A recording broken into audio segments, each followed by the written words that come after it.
بہت بڑا اسکیم ہے, یہ پوری مارکیٹ ہی دھوکا ہے. اسلام اس لیے کہتا ہے کہ آپ اس چیز میں ڈیل کریں جو آپ کے ہاتھ میں ہے. اب اگین کیا یہ حلال ہے یا حرام ہے, اب یہ ایک بڑی ہی لمبی چوڑی سی سبجیکٹو ڈیبیٹ ہے کہ اسٹاک ایکسچینج حلال ہے یا حرام ہے.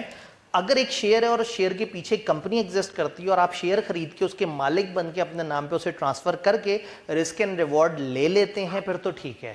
لیکن اگر آپ صرف اسپیکولیشن کر رہے ہیں, اگر آپ جو ہے وہ شارٹ ٹرم ٹریڈنگ کر رہے ہیں, آپ شارٹ سیلنگ کر رہے ہیں کہ چیز خریدی بیچی, اب وہ دوبارہ ہم نے نہیں چلانا خیر ہے, تو چیز خریدی بیچی اور اپنے ہاتھ میں پوزیشن بھی نہیں رکھی تو وہ پھر تھوڑا سا مشکوک ہو جاتی ہے.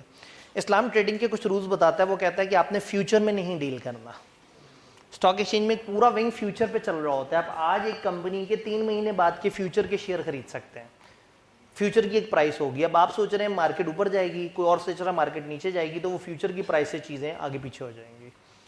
تو اس میں فیوچر کی ٹریڈنگ کا بھی, اب جو اسلامک اکنامک سسٹمز ہیں وہ یہ کہتے ہیں کہ آپ نے اس پہ ڈیل کرنا ہے جو آپ کے پوزیشن میں ہے. تو مارکیٹ میں کچھ غلط پریکٹسز ہیں, کچھ لوگ فصل اگنے سے پہلے بیچ دیتے ہیں, کچھ لوگ درخت پھل آنے سے پہلے بیچ دیتے ہیں, پورے باغ بیچ جاتے ہیں. اسلام نے اس چیز کو منع کیا ہوا ہے. ایگزامپل ایگزیکٹلی یہی دی ہیں جو پاکستان میں ہو رہا ہے کہ پھل آنے سے پہلے درخت نہیں بیچا جا سکتا, فصل آنے سے پہلے فصل نہیں بیچی جا سکتی, کیونکہ وہ انسرٹن ہے, وہ کس طرح کی آتی ہے. تو یہ جو فیوچر ٹریڈنگ ہے وہ تو کلیئر کٹ حرام ہے.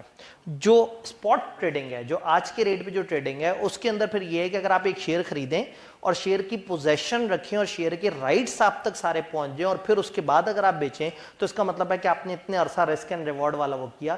پرابلم ہے لوگ 3 دن 7 دن 1 دن سیٹلمنٹ کی بھی الگ الگ ڈیز ہوتے ہیں, T+1 T+3 T+7 الگ الگ سسٹم ہے, پوری دنیا ہے. اس میں سرچ کرنے بیٹھیں گے تو کافی کچھ ملے گا آپ کو. تو لوگ سیٹلمنٹ سے پہلے ہی بیچ دیتے ہیں شیئر, ابھی اس کی وہ مالک بننے سے پہلے ہی اس کو آگے سے آگے نکال دیتے ہیں. وہ چیز منع ہے کہ آپ ایک چیز کی رسک اینڈ ریوارڈ آپ کے پاس آئے ہوں اور آپ اس کے باقاعدہ مالک بنے ہوں. یہ اس وجہ سے منع نہیں ہے کہ اس میں زیادہ پروفٹ ہو سکتا ہے, یہ اس وجہ سے منع ہے کہ اس میں استحصال کے خدشے ہیں, اس میں انویسٹر کا نقصان ہو سکتا ہے. اسلام نے کبھی بھی پروفٹ کمانے کو منع نہیں کیا. وہ بندہ کہہ رہا ہے جس کو خود بھی کو بہت زیادہ پسند نہیں ہے پروفٹ کمانا, لیکن یہ ہے کہ پروفٹ کمانا کبھی منع نہیں ہے. تجارت کو اسلام نے ہمیشہ پروموٹ کی ہے. احادیث کے مطابق 2 الگ الگ روایات ہیں, ایک روایت ہے 99 حصوں کی اور ایک روایت ہے 9 حصوں کی, کہ اگر رزق کے 10 حصے ہیں تو اس میں سے 9 حصے تجارت میں ہیں. اور ایک اور حدیث کے مطابق, اب گین ان میں سے کسی ایک کا سورس زیادہ اوتھینٹک ہے, 99 حصے 100 میں سے تجارت میں اور 1 حصہ باقی تمام کاموں میں. تو تجارت کو اسلام نے بڑا پسند کیا ہے. اللہ سود کو ختم کرتا ہے, تجارت کو فروغ دیتا ہے, جگہ جگہ ہمیں اینٹ ملتے ہیں. تو کاروبار کرنا اسلام نے بہت زیادہ تعلیم کی ہے. رزق حلال کمانا, اگر آپ نوکری کر رہے ہیں تو حلال طریقے سے کی جائے, اور اگر آپ کام کر رہے ہیں تو جتنا زیادہ کام جائز منافع کے ساتھ کیا جائے وہ بڑا پسند کیا اللہ نے, اور اس میں بہت برکت بھی ڈالی ہے. بے تحاشا ایگزامپلز ہیں. اگین اس طرف بڑھیں گے تو پھر یہ ایک پوری دنیا ہے, پورا لمبا چوڑا سا وہ ہے ٹاپک ہے. تو میں جب پی ایچ ڈی میتھمیٹکس کی طرف نہیں جا سکا اور سی اے کے اندر اور اپنی ٹیچنگ کو ہی پرسو کر رہا تھا, تو پرائیویٹلی پھر میں نے سوچا کہ پھر ایک کوشش کرتے ہیں کہ میں ایک ایسا چارٹرڈ اکاؤنٹنٹ بن جاؤں جو اسلام والی سائڈ کا بھی جس کو پتہ ہو اور ادھر کا بھی. تو سوچا کہ پھر P H D Islamic economic system میں کرتے ہیں, لیکن ایم فل پہ جا کے کہانی رک گئی. اس لیے نہیں کہ فیل ہو گیا, اس لیے کہ پیپر دینے کا موقع نہیں ملا, اتنا ٹائم نہیں تھا. تو میں بڑا کم اس کو ڈسکلوز کیا, لیکن میں ایم اے اسلامک اسٹڈیز بھی ہوں. میں نے پرائیویٹلی ایم اے اسلامک اسٹڈیز میں کیا ہے, اور پھر میرا یہ تھا کہ میں ایم فل میں پنجاب یونیورسٹی میں داخلہ لوں اسلامک اکنامک سسٹم میں. انہوں نے مجھے ریفیوز کر دیا, انہوں نے کہا آپ کی ریلیونٹ کوالیفیکیشن نہیں ہے, کیونکہ آپ نے اسلامک اسٹڈیز میں ماسٹر کیا. اگر آپ نے اکنامکس میں ماسٹر کیا ہوتا تو پھر میں نے کہا بھائی میرے پاس یہ چارٹرڈ اکاؤنٹنسی ہے, یہ آپ کی اکنامکس اور فائنانس. انہوں نے کہا یہ پتہ نہیں کیا چیز ہے, ہمیں نہیں پتا اس کا. ٹھیک ہے, پھر میں نے کہا یہ ماسٹرز کے ایکویلنٹ ہے. انہوں نے کہا ہاں آپ اگر کبھی گورنمنٹ میں اپلائی کر رہے ہو تو کہہ دیجیے گا میں ماسٹر کے ایکویلنٹ ہوں, لیکن اس کی بیس پہ ایم فل نہیں ملے گا. تو ماسٹرز کرنے کے بعد پھر مجھے ایک ایم بی اے کرنا پڑا 2 سال, پھر اس ایم بی اے کو ایم فل میں کنورٹ کرنا پڑا. لیکن وہ ایم فل بیچارہ جو ہے نا وہ آگے جا کے بریک لگا دی. پھر میری بھی بس ہو گئی کہ بس اب کتنا پڑھنا ہے, بہت ہو گیا. لیکن یہی سوچا تھا کہ میں پی ایچ ڈی کروں اسلامک اکنامک سسٹم میں, چونکہ مولویوں کو اکاؤنٹنگ کا نہیں پتا, بزنس کا نہیں پتا, اور ان لوگوں کو اسلام کا نہیں پتا. جو بزنس میں بیٹھا ہے, جو بینک میں نوکری کر رہا ہے, وہ ہمیشہ جسٹیفائی کرے گا وہ صحیح کر رہا ہے.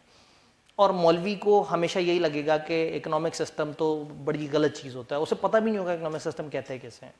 تو ایک بہت بڑا گیپ ہے کہ جو اسلام کے ٹھیکیدار ہیں ان کو اکاؤنٹس فائنانس کا نہیں پتہ, اور جو اکاؤنٹس فائنانس کے ٹھیکیدار ہیں ان کو اسلام کا نہیں پتہ. تو اس میں مفتی تقی عثمانی اور 2-3 اور لوگوں نے تھوڑا سا کام کیا تھا. ایک پرانے زمانے میں ایک بندہ ہوتا تھا حسن عابدی, بڑا قریب کا نام تھا, میں عاطف حسن عابدی, سید عاطف حسن عابدی. حسن عابدی اس نے کافی کام کیا تھا, اسلامک بینکنگ کے اوپر کچھ رولز وغیرہ وضع کیے تھے, اور اس پہ کافی کوشش کی تھی کہ لوگوں کو اسلامک بینکنگ سمجھ آئے.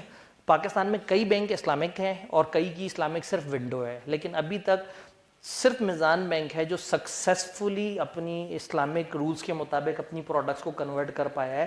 باقی کافی حد تک مذاق کر رہے ہیں, لیکن میزان بینک کو ہم نے تھرو آؤٹ دیکھا ہے کہ پچھلے 8-10 سالوں میں 12-15 سالوں میں انہوں نے بہت اچھے طریقے سے, وہ کسٹمر کو رلا دیتے ہیں, الجھن میں ڈالتے ہیں. کسٹمر کہتا ہے بھائی مجھے آپ سے ڈیل ہی نہیں کرنا, لیکن وہ پہلے ٹرانزیکشن کو اسلام کے مطابق لے کے آتے ہیں, پھر اس سے آگے چلتے ہیں. تو اسٹاک ایکسچینج اسلامک ہے یا نہیں ہے, اس کے پیچھے بہت ساری ifs اینڈ بٹس ہیں. جس زمانے کی روایات ہیں اس زمانے میں اس طرح کے سافٹ ویئر کا کانسیپٹ نہیں ہوتا تھا, بٹ وی بلیو کہ اس زمانے میں گائیڈنسز جو دی گئی ہیں, جو جنرل پرنسپلز دی ہیں, وہ آگے کے رہتے تمام زمانے کے لیے دی گئی ہیں. تو جب انہوں نے کہا نا جو چیز آپ کے اپنے اختیار میں نہ ہو اس کو آگے نہیں دینا, جو آپ کے قبضے میں نہ ہو, یعنی کہ رسک اینڈ ریوارڈ جس کے آپ کے پاس نہیں ہے اس کو آپ نہیں بیچ سکتے. تو اس میں کچھ پلس مائنس ہیں. تو کوئی بھی ڈیسیجن لینے سے پہلے آپ نے ریلیونٹ اسٹڈی کرنی ہے, ریلیونٹ اسکالر سے پوچھنا ہے. کچھ مدرسوں کے اندر بھی کچھ ایسے لوگ ہوتے ہیں جو تھوڑا سا اکنامک سسٹم وغیرہ کی گائیڈنس دے سکتے ہیں, ان سے پوچھ سکتے ہیں. کچھ چیزوں کو خود سے بھی پڑھ سکتے ہیں. تو دیٹ از آل اباؤٹ کہ اسٹاک ایکسچینج کیا ہے اور اس وقت پاکستان میں کیسے کام کر رہا ہے. مشورہ یہ ہے کہ بحیثیت اسٹوڈنٹ آپ کو اس میں نہیں گھسنا چاہیے, بڑا سنسیئر مشورہ. جی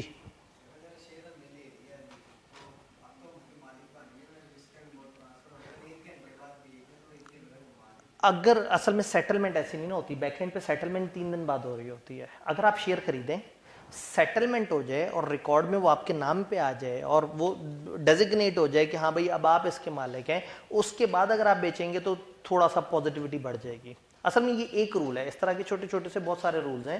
تو آپ جس بھی مسلک سے بلونگ کرتے ہیں, ہر مسلک نے اپنے طور پہ مختلف کتابیں دی ہیں اس کے اوپر.